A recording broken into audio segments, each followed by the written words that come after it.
तिमोथी के नाम संत पौलुस का दूसरा पत्र, अध्याय 1। अभिवादन।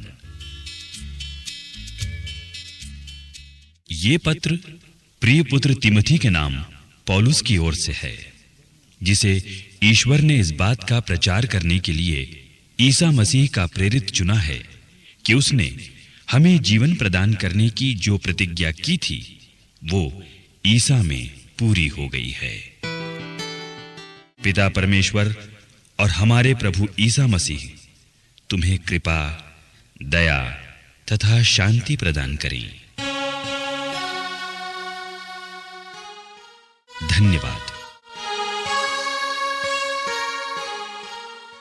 मैं अपने पूर्वजों की तरह शुद्ध अंतःकरण से ईश्वर की सेवा करता हूं और उसे धन्यवाद देता हुआ निरंतर दिन रात तुम्हें अपनी प्रार्थनाओं में याद करता हूं। जब मुझे तुम्हारे आंसुओं का स्मरण आता है तो तुमसे फिर मिलने की तीव्र अभिलाषा होती है, जिससे मेरा आनंद परिपूर्ण हो जाए। तब मुझे तुम्हारा निष्कपट विश्वास सहज ही याद आता है।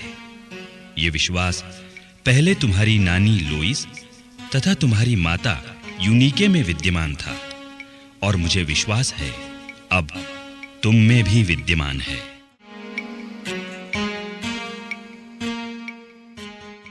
दृढ़ बने रहो।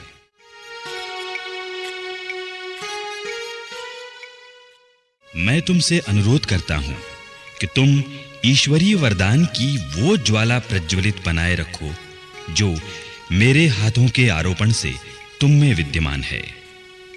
ईश्वर ने हमें भीरुता का नहीं बल्कि सामर्थ्य, प्रेम तथा आत्मसंयम का मनोभाव प्रदान किया।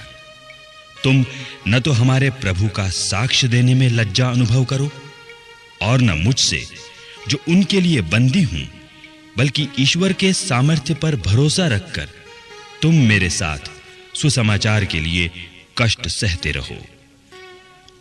ईश्वर ने हमारा उद्धार किया और हमें पवित्र जीवन बिताने के लिए बुलाया। उसने हमारे किसी पुण्य के कारण नहीं बल्कि अपने उद्देश्य तथा अपनी कृपा के कारण ही ऐसा किया।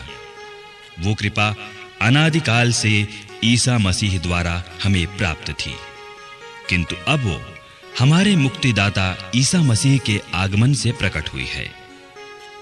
ईसा ने मृत्यु का विनाश किया और अपने सुसमाचार द्वारा अमर जीवन को आलोकित किया है। मैं उस सुसमाचार का प्रचारक, प्रेरित तथा शिक्षक नियुक्त किया गया हूं। इस कारण मैं यहां ये कष्ट सह रहा हूं, किंतु मैं इससे लज्जित नहीं हूं, क्योंकि मैं जानता हूं कि मैंने किस पर भरोसा रखा है। मुझे निश्चय है कि वह मुझे सौंपी हुई निधि को उस दिन तक सुरक्षित रखने में समर्थ है।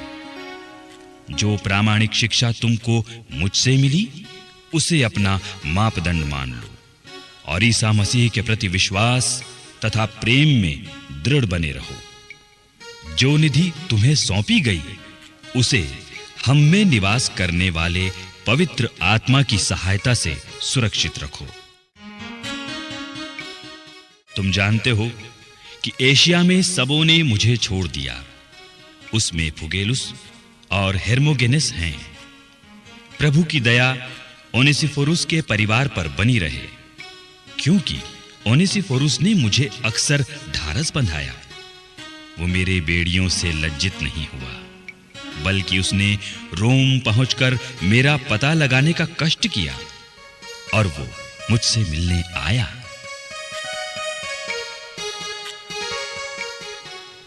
प्रभु उसे ये वरदान दे कि वो उस दिन प्रभु की दया प्राप्त करे।